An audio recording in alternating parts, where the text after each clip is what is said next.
Teori evolusi itu tidak mengenai seluruh makhluk hidup. Seperti gorila, mungkin ada jenis manusianya. Manusia zaman dulu, zaman manusia purba mungkin ada. Tapi tidak seluruh manusia. Karena Nabi Adam diciptakan oleh Allah itu manusia. Dan Siti Hawa itu ketika diciptakan oleh Allah itu malaikat pun pada muji.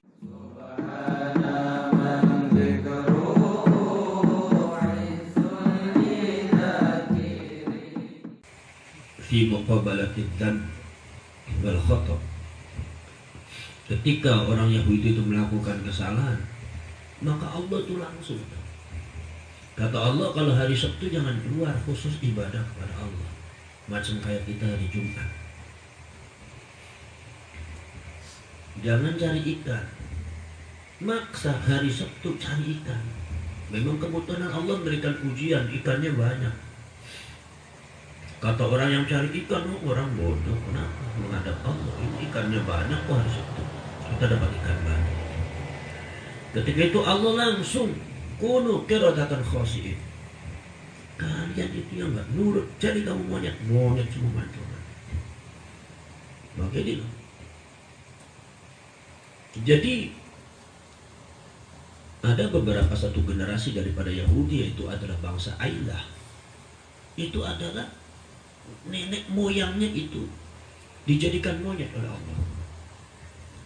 Barangkali teori evolusi daripada Darwin ini di sini bijakannya, bahwasanya ada beberapa evolusi yang terjadi pada diri hewan antara binatang, sehingga dimungkinkan evolusi itu juga terjadi pada manusia.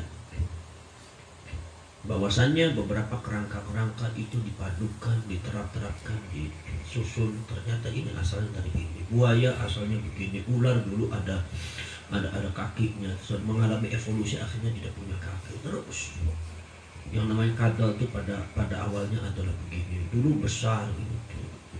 Karena makanannya itu adalah itu, maka jadi kecil. Jerapah dulu adalah kecil, tapi karena makanannya itu terus ngambil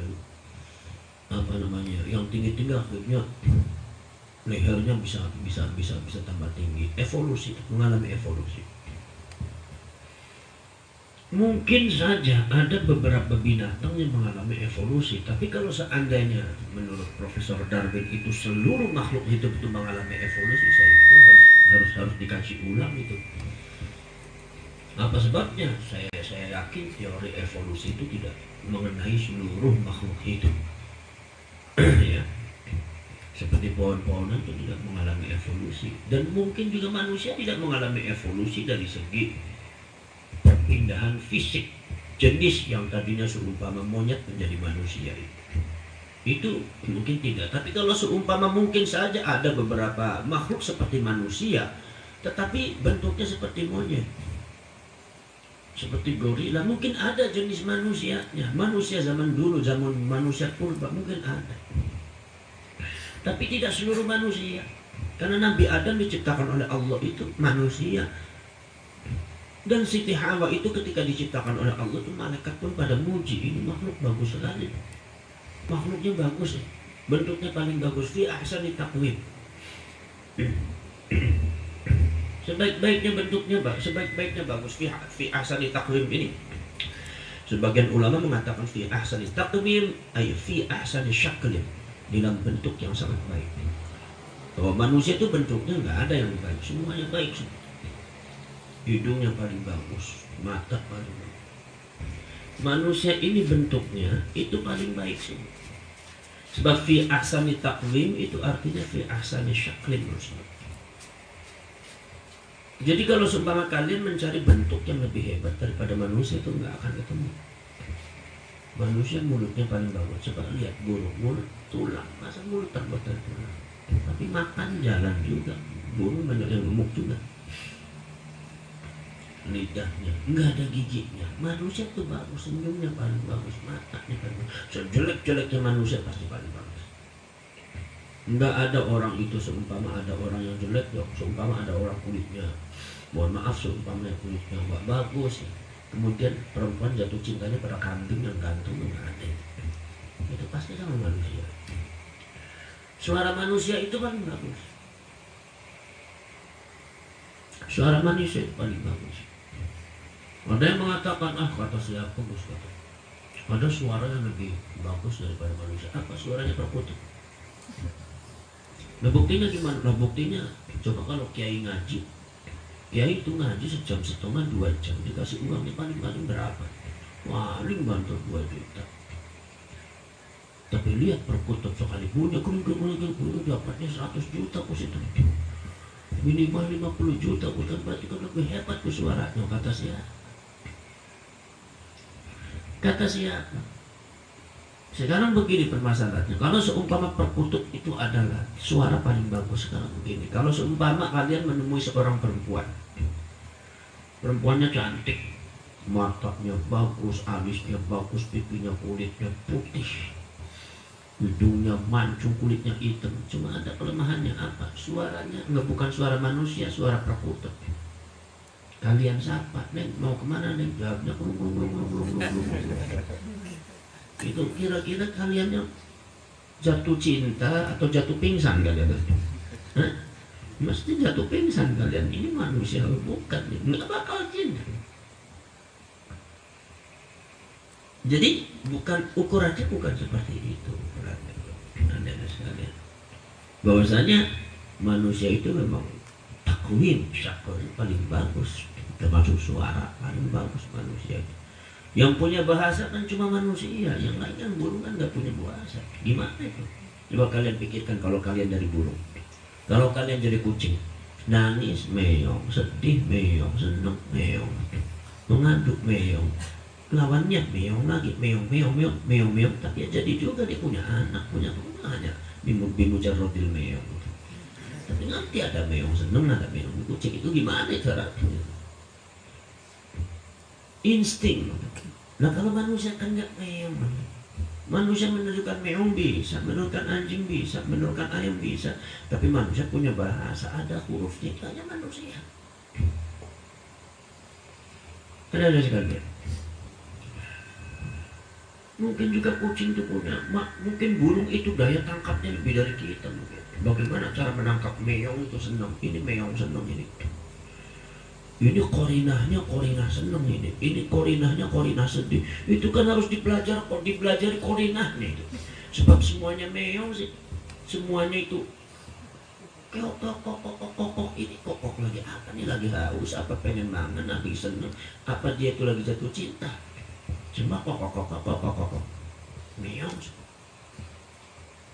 Jadi dalam sebuah keterbatasan sebetulnya ada sebuah kelebihan kalau kita kaji bahwasanya ini bagaimana cara memahaminya. Seekor kucing bisa berbicara bisa bicara, menanggapi, bahkan mengerti pergaulan. Ada pergaulan antar kucing, antara ibu dengan anaknya. Itu kucing semua meong, semua itu anak kecilnya meong, anak bapaknya meong, gokil meong. Nggak ada selain meong tuh. Nggak ada dikasih insya Allah meong. Demi Allah meong, nggak ada demi Allah. Ada sebuah, itu kalau terjadi di manusia ada sebuah keterbatasan malah jadi kelebihan. Contohnya adalah seorang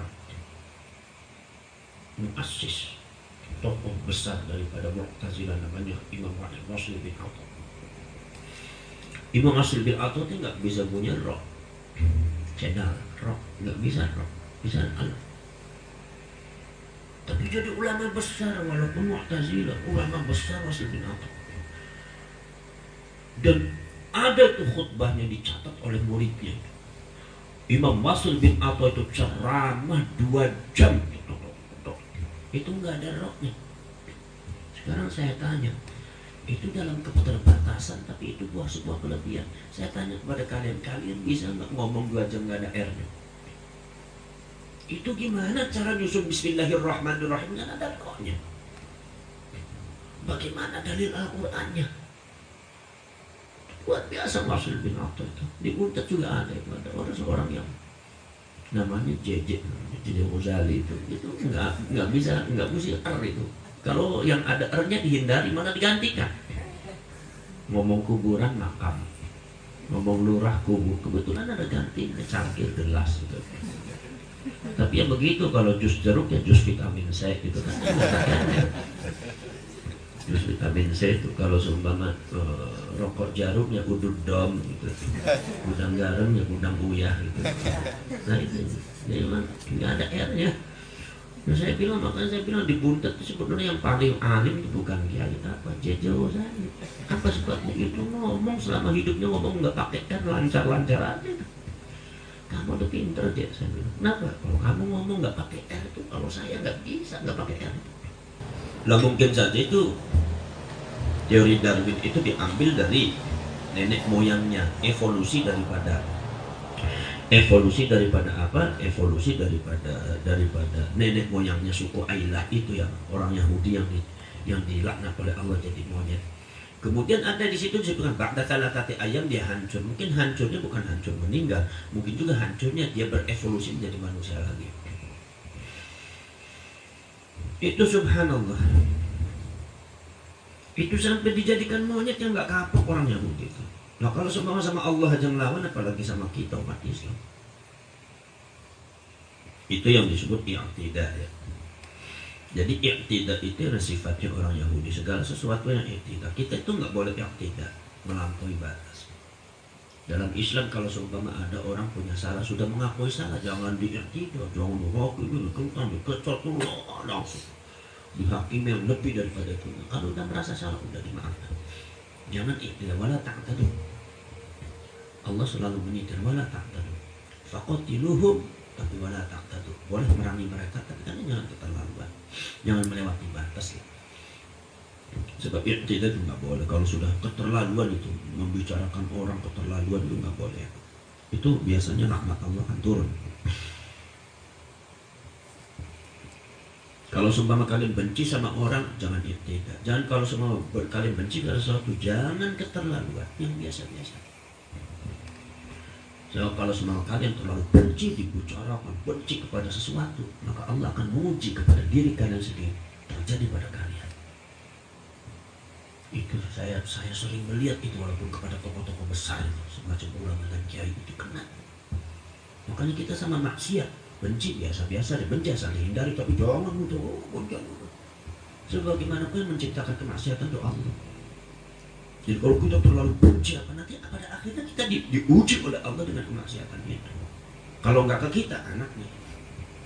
Makanya jangan terlalu benci, yang biasa-biasa saja. Kalau kita mau menghindari dari kemaksiatan, hindarilah, tapi nggak usah terlalu menjelek-jelekan. Kalau seumpama ada orang yang melakukan kemaksiatan, kasihlah nasihat yang sewajarnya, terus kasihlah dokter. Jangan terlalu bicara kebencian yang luar biasa. Itu. Kalau tidak ada maksiat, bagaimana iman kita itu berkualitas?